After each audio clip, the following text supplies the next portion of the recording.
साथियों, प्रेम से बोलो जय श्री कृष्ण। प्रिय दोस्तों, आपने इसी तरह के और भी कई वीडियो देखे होंगे। सभी ने आपको कुछ ना कुछ अवश्य बताया होगा, लेकिन आज के वीडियो में मैं आपको प्रॉपर केस स्टडी की तरह से समझाऊंगा। मेरे पास आप जैसे कई साथियों के फ़ोन आते हैं कि सर, आप हमें बहुत अच्छी अच्छी बातें बताते हैं और आपकी बातों से हम बहुत फ़ायदा उठाते हैं। साथ ही ये भी वो कहते हैं कि सर, हम आपके वीडियो को शुरू से अंत तक रोज़ाना देखते हैं। तो साथियों, आज का वीडियो आपके लिए बहुत ही इम्पोर्टेंट और इन्फॉर्मेटिव होने वाला है। तो आप भी आज के वीडियो को बिना स्किप किए हुए अंत तक ज़रूर देखें। साथ ही यदि आपको किसी भी तरह की कोई समस्या हो तो कमेंट करके ज़रूर बताएं। मैं आपकी हर समस्या का कोई ना कोई समाधान अवश्य बताऊंगा।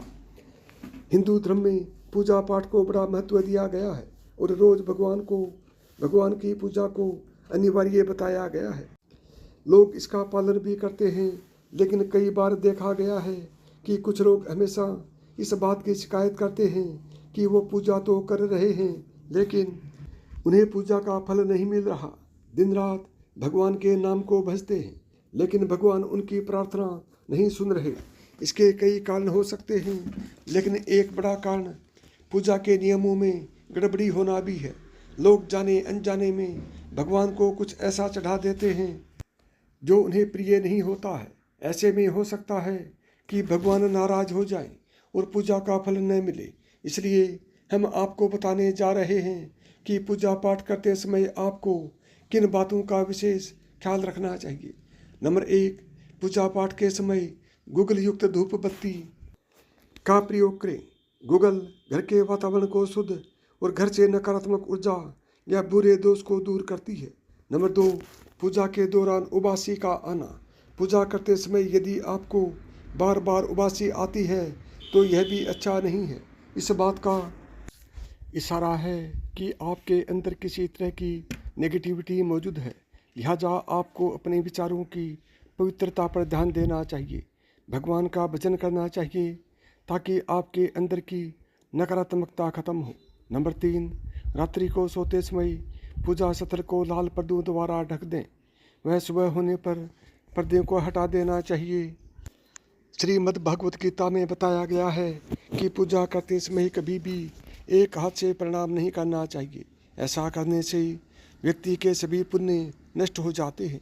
प्रणाम हमेशा दोनों हाथ जोड़कर किया जाता है। वहीं अपनी पिता और बड़े भाई को लेटकर प्रणाम करना चाहिए और माता के सामने झुककर प्रणाम करना चाहिए।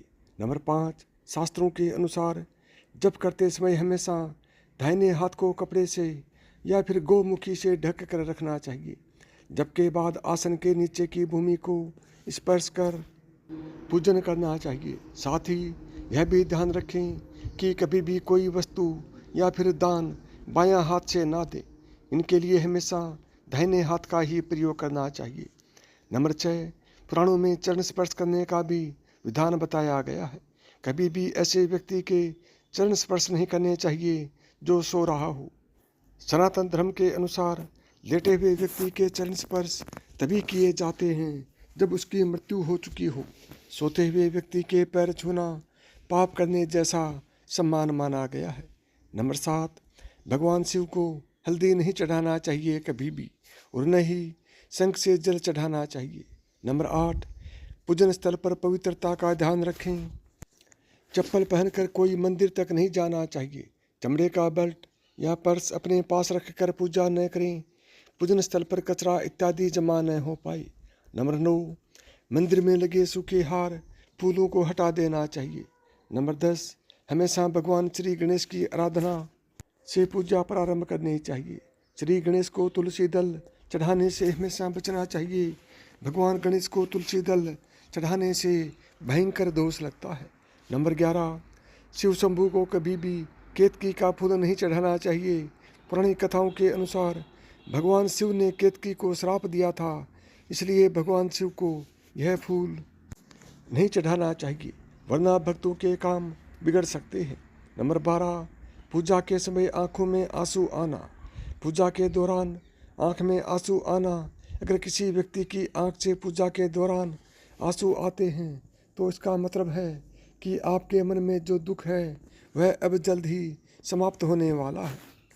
साथ ही आप व्यक्त बुराइयों पर जीत हासिल कर लेंगे। नंबर 12, भगवान की प्रतिमा को स्नान करवाते वक्त सिर्फ उंगलियों का प्रयोग करें। भगवान को स्नान करवाते समय कभी भी अंगूठे का इस्तेमाल नहीं करना चाहिए।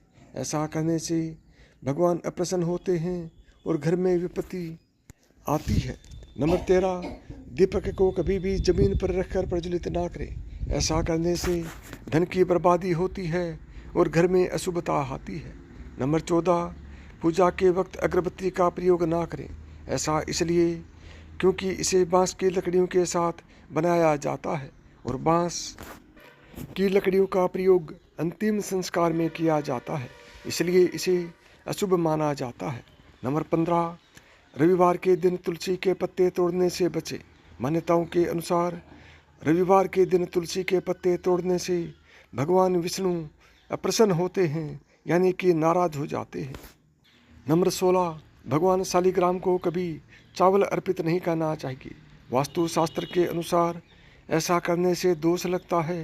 नंबर 17, पूजा करते समय भगवान को फूल चढ़ाना शुभ माना जाता है। कुछ फूल देवी देवताओं को विशेष रूप से प्रिय होते हैं और फूल चढ़ाते समय इस बात का ध्यान रखना चाहिए, जैसे दुर्गा माँ को लाल, भगवान विष्णु को पीले रंग के ही फूल चढ़ाने चाहिए। पूजा में कभी भी बासु फूल नहीं चढ़ाने चाहिए, यह अशुभ माना जाता है। आप चाहते हैं कि बजरंगबली की कृपा आप पर, आपके बच्चों पर और आपके माता पिता पर बनी रहे तो चैनल को सब्सक्राइब करें, वीडियो को लाइक करें और कमेंट बॉक्स में जय बजरंगबली ज़रूर लिखें। तभी मैं मानूंगा कि आप बजरंगबली के सच्चे भक्त हैं और आप चाहते हैं कि बजरंगबली की कृपा आप पर बनी रहे। नंबर 18, पूजा में इस्तेमाल कलश या जल के लोटे को हमेशा ईशान कोण में ही रखना चाहिए। दीपक और कलश को एक दूसरे के बिल्कुल कभी पास ना रखें, वरना इसके दुष्प्रभाव झेलने पड़ सकते हैं। नंबर 19, पूजा हमेशा आसन पर बैठकर ही करना चाहिए। आसन पर बैठकर पूजा ना करने से इसका फल नहीं मिलता है। आसन के रंग का चुनाव आपको अपनी राशि के हिसाब से ही करना चाहिए। नंबर 20, भगवान के भजन कीर्तन या आरती के दौरान हर तरीके से वहाँ उपस्थित रहें। इस दौरान किसी से बातचीत करने से पूजा का फल नहीं मिलता है। पूजा की सामग्री को लेकर कभी भी दिखावा ना करें।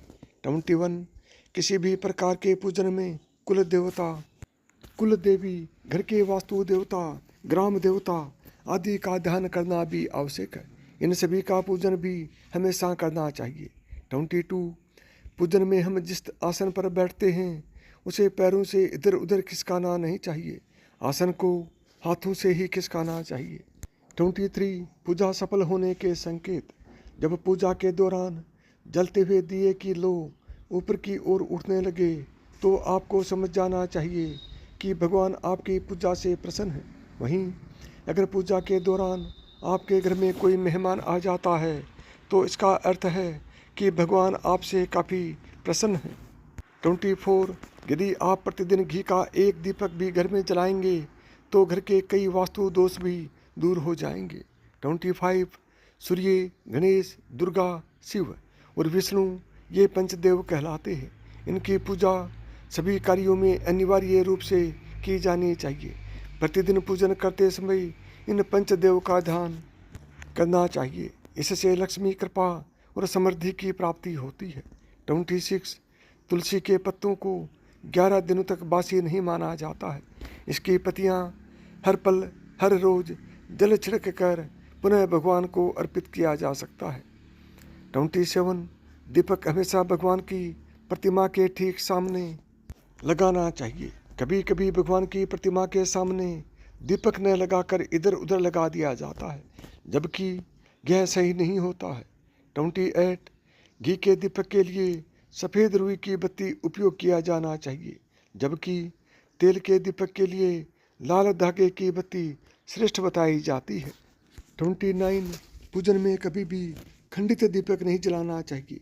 धार्मिक कार्यों में खंडित सामग्री शुभ नहीं मानी जाती है।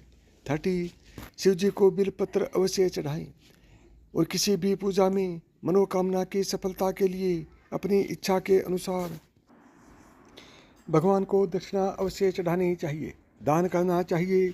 दक्षिणा अर्पित करते समय अपने दोषों को छोड़ने का संकल्प लेना चाहिए। दोषों को जल्दी से जल्दी छोड़ने पर मनोकामनाएं अवश्य पूर्ण होंगी। 31 घर के मंदिर में आग लगना। यदि घर के मंदिर में आग लग जाए तो यह भी अशुभ घटना है। यह बताती है कि आपके घर में नकारात्मक ऊर्जा बढ़ गई है, नकारात्मक शक्तियाँ मौजूद हैं। यदि घर में अचानक खूब झगड़े होने लगे, घर के लोगों की तबीयत बिना किसी बड़े कारण के बार बार बिगड़े, तो यह घर में नकारात्मकता बढ़ने का संकेत है। ऐसी स्थिति में सजग रहें, साथ ही भगवान का पूजा पाठ विधि विधान से करें। घर में रोज लौंग और कपूर जलाएं। नंबर 32 भगवान सूर्य की 7, श्री गणेश की 3, विष्णु जी की 4 और शिव जी की आदि परिक्रमा करनी चाहिए। नंबर 33 यदि घर में या मंदिर में जब भी कोई विशेष पूजा करें तो अपने इष्ट देव के साथ ही स्वस्तिक, कलश, नवग्रह देवता, पंच लोकपाल, षोडश मातृका, सप्त मातृका का पूजन भी अनिवार्य रूप से किया जाना चाहिए। इन सभी की पूरी जानकारी किसी ब्राह्मण यानी कि ज्ञानी पंडित से प्राप्त की जा सकती है।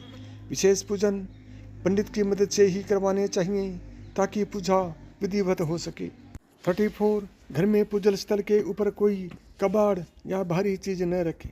35 किसी भी भगवान के पूजन में उनका आह्वान यानी कि आमंत्रित करना, ध्यान करना, आसन देना, स्नान करवाना, धूप दीप जलाना, अक्षत यानी कि चावल, कुमकुम, चंदन, पुष्प यानी कि फूल, प्रसाद आदि अनिवार्य रूप से होना चाहिए। नंबर 36 पूजन में पान का पत्ता भी रखना चाहिए। ध्यान रखें कि पान के पत्ते के साथ इलायची, लौंग, गुलकंद आदि भी चढ़ाना चाहिए। पूरा बना हुआ पान चढ़ाएंगे तो श्रेष्ठ रहेगा। 37 देवी देवताओं को हार, फूल, पत्तियां आदि अर्पित करने से पहले एक बार साफ पानी से अवश्य धो लेना चाहिए। 38 सभी प्रकार की पूजा में चावल विशेष रूप से चढ़ाए जाते हैं। पूजन के लिए ऐसे चावल का उपयोग करना चाहिए जो अखंडित यानी कि पूरे चावल हों, यानी कि टूटे हुए ना हो। चावल चढ़ाने से पहले इन्हें हल्दी से पीला करना बहुत ही शुभ माना जाता है। इसके लिए थोड़े से पानी में हल्दी घोल लें और उस घोल में चावल को डुबोकर पीला किया जा सकता है। 39 पूजन क्रम में इस बात का विशेष ध्यान रखें कि पूजा के बीच में दीपक बुझना नहीं चाहिए। ऐसा होने पर पूजा का पूर्ण फल प्राप्त नहीं हो पाता है। नंबर 40 भगवान विष्णु को प्रसन्न करने के लिए पीले रंग का रेशमी कपड़ा चढ़ाना चाहिए।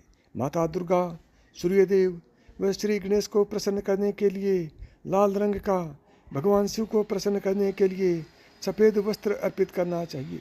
41 पूजा में गंदे कपड़े पहनकर ना बैठें। कभी भी गंदे कपड़े पहनकर पूजा नहीं करना चाहिए। मान्यताओं के अनुसार ऐसा करने से घर में दरिद्रता आती है। 42 पूजा के दौरान मन को पवित्र रखें। कभी भी पूजा करते समय मन को दूषित नहीं रखना चाहिए। कहा जाता है कि पूजा के दौरान मन में बुरे ख्याल रखने से पूजा का फल प्राप्त नहीं होता है।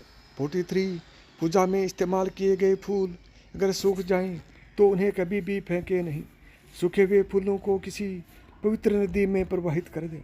44 शास्त्रों के अनुसार घर में पूजा करने का स्थान ईशान कोण में होना चाहिए। उत्तर दिशा और पूर्व दिशा के बीच का भाग ईशान कोण होता है। ईशान कोण को शुभ कार्यों के लिए सबसे उत्तम दिशा माना गया है। इस दिशा में पूजा के मंदिर को स्थापित करें।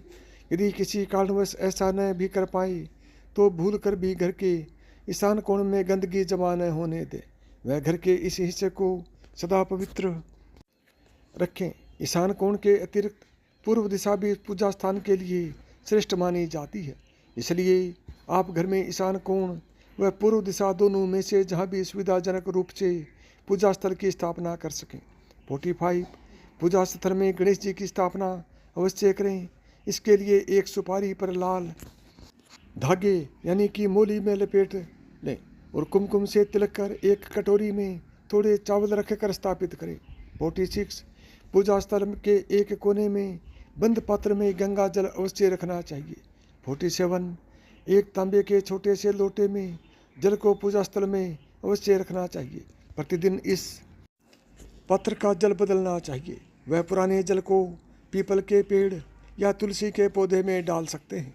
48 पूजा के स्थान में एक देव की सिर्फ एक ही प्रतिमा रखें। यदि आपके पास एक देव की एक से अधिक प्रतिमा पूजा स्थल में है तो उन्हें घर में कभी भी दीवार आदि पर लगा सकते हैं, किंतु पूजा स्थल में एक देव की एक ही प्रतिमा रखें।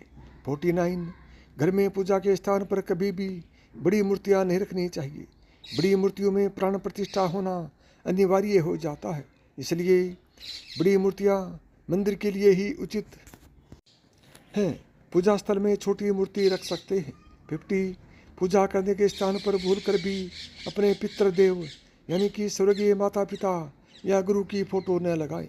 उनका स्थान अलग से होना चाहिए। 51 पूजा स्थल में कूड़ा कचरा एकत्रित न होने दें। प्रतिदिन पूजा घर की सफाई करें। 52 अगर आपने पूजा घर में कोई मूर्ति की स्थापना की हुई है तो ध्यान दें, मूर्ति का कोई भी हिस्सा खंडित नहीं होना चाहिए। मूर्ति खंडित होने पर तुरंत उसे वहाँ से हटा देना चाहिए। खंडित मूर्ति को बहते जल में विसर्जित करना सबसे उत्तम माना जाता है। 53 पूजा के समय यदि संभव हो तो शुद्ध देसी गाय के घी का प्रयोग करें।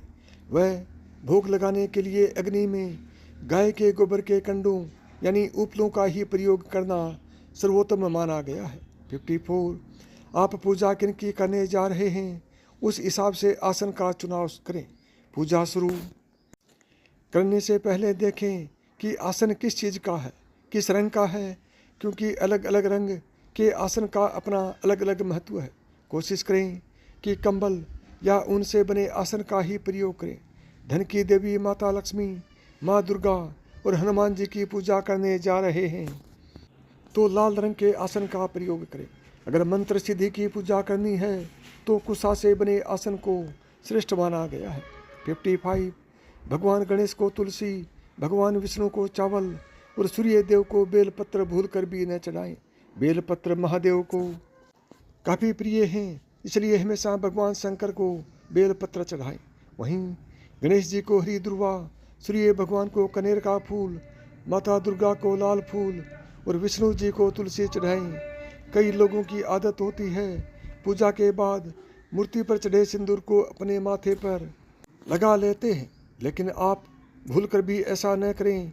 पूजा करने के बाद भगवान से भूल चूक से भी गलतियों के लिए क्षमा जरूर मांगें। 56 पूजा में हाथ जलाना। यदि पूजा का दीपक जलाते समय, हवन पूजन करते समय आपका हाथ जल जाए तो यह संकेत है कि आप भगवान की पूजा संभल कर करें।